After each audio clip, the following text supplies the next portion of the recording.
Hello and welcome back to Rocking Chair Society. I'm Sylvia. I want to borrow a phrase from one of my favorite YouTubers, Dan with I Allegedly. He often will say, "I've got a good one for you today. I've got a good one for you today." Today is December the 30th, 2021, almost New Year's Eve.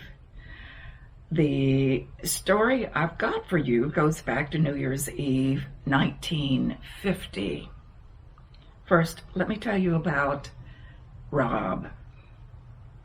Rob and his family were born in Scotland, and he was born in 1927, 2 years after his sister Jean and her twin brother Tom. In the early 1930s, they emigrated to Canada, Hamilton, Ontario. Rob's parents instilled in them a strong work ethic, an ethic to help others and to do it selflessly. They'd find themselves doing yard work and other chores for their neighbors and refusing to take payment. Those were codes of living they continued throughout their lives. So, New Year's Eve, 1950, Rob's sister, Jean, was a model and had her own apartment in Hamilton, Ontario. She planned a party to see the new year in and asked her brother, Rob, to serve as bartender. He readily agreed. He was 23 years old, yes. During the evening, a stunningly beautiful young woman, Terri, arrived at the party. Rob said he was immediately smitten and forgot all about tending bar.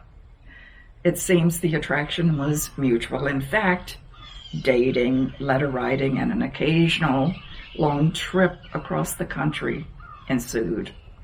Rob's parents decided to go as missionaries to the far end of Canada, to a somewhat remote area of British Columbia.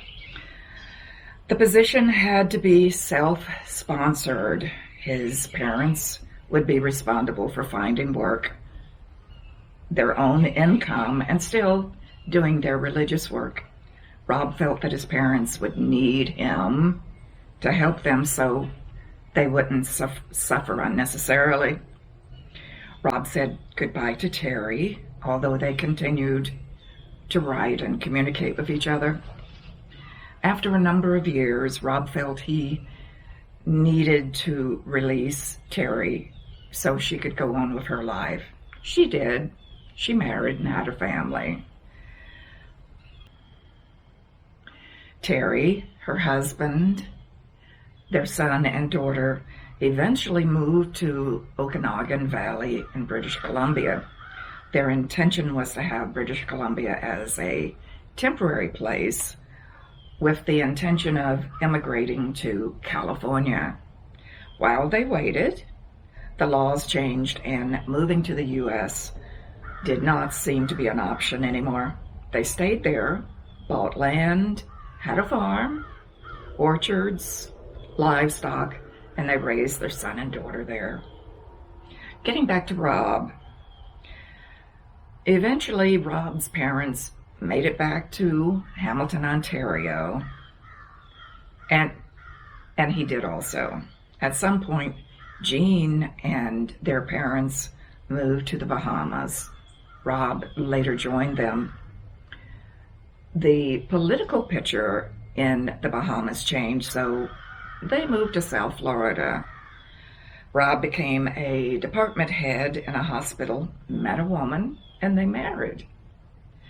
Something to realize is that Rob was always a scholar, always reading, researching, learning. He became quite the authority on many things, including religion.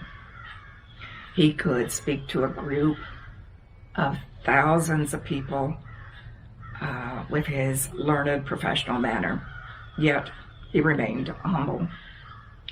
A business opportunity, a large apartment complex was being developed, and it presented itself here in my area, which is probably 300 miles north of Miami. He invested, and he and his wife moved up here. The head of the opportunity mismanaged the corporation, and Rob lost his investment. He was enticed to stay on in the complex in something of a maintenance janitorial position until the fortunes of the corporation turned around. That never happened, but Rob stayed on as the main maintenance person in the apartment complex.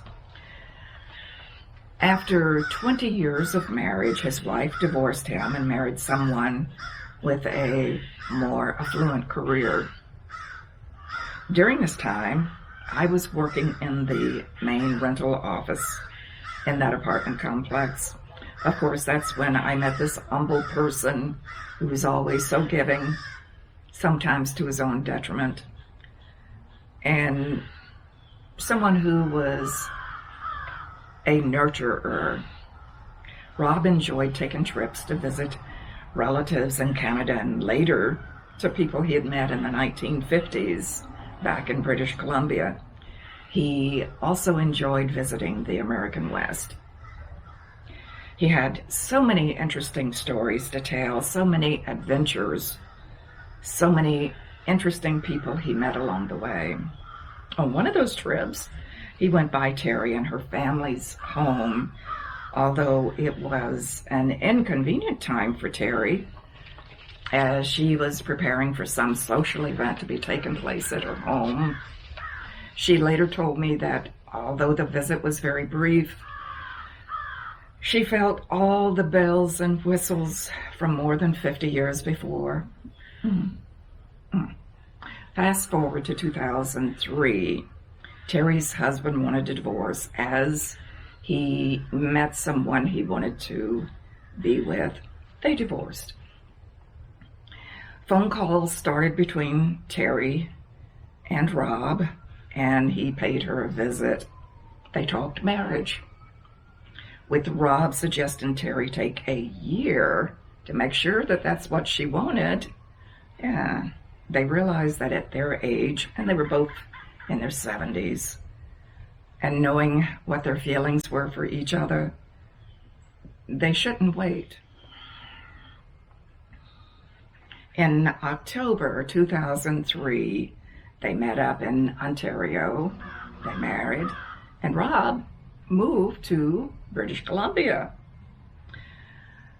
Rob had lived for decades in Florida, and he and Terri visited Florida during the winter for several years. Finally, it got to be too much for them and too expensive. They did extend invitation to their Florida friends to visit, and some did. Rob's health was failing, but I remembered so many interesting stories he had told. He was truly a man who had lived and had a lot to tell. I figured if those stories were to be recorded, it had to be soon. A couple of years ago, I took them up on their invitation and flew out to the Okanagan Valley and visited with them for a week. They put me up in the apartment they had in the bottom level of their home. The Okanagan Valley is such a beautiful place. It's got unbelievable fertileness, from flowers to nut and fruit trees, vine orchards, and more. It's just astonishing what is there. It's a beautiful place. And where they live is within sight of the Okanagan Lake, which is over 100 miles long. You can look out from their balcony and see the Okanagan Lake. They were marvelous hosts and allowed me to interview them for parts of 3 days. I found that both of them had had fascinating lives. And yes, Terri in her own right, too.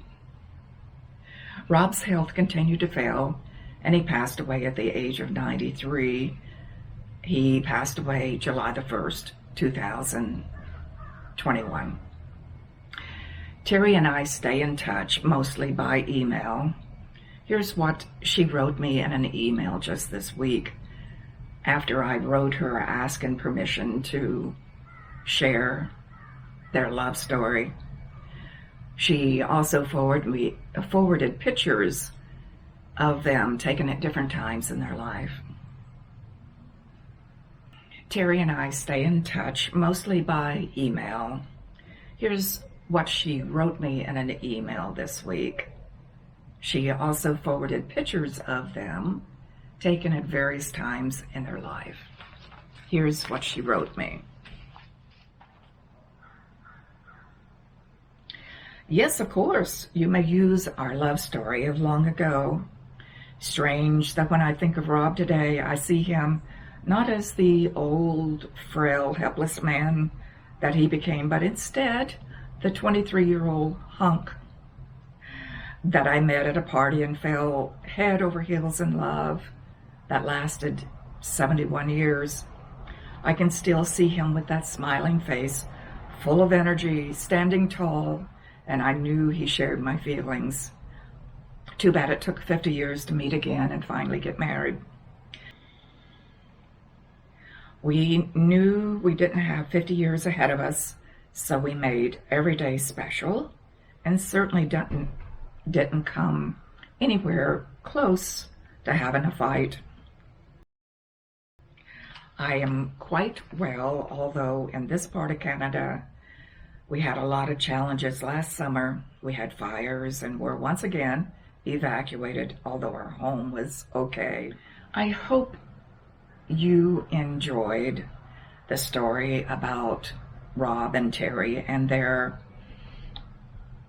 fascinating 71 years with and without each other. How after more than 50 years, they met up again and were finally able to marry and share the rest of their lives. This might be a good time for you to reflect on the people around you and realize that people have some fascinating stories to tell. You know, they walk amongst us. Until next time, continue to rock and enjoy. Take care and Happy New Year.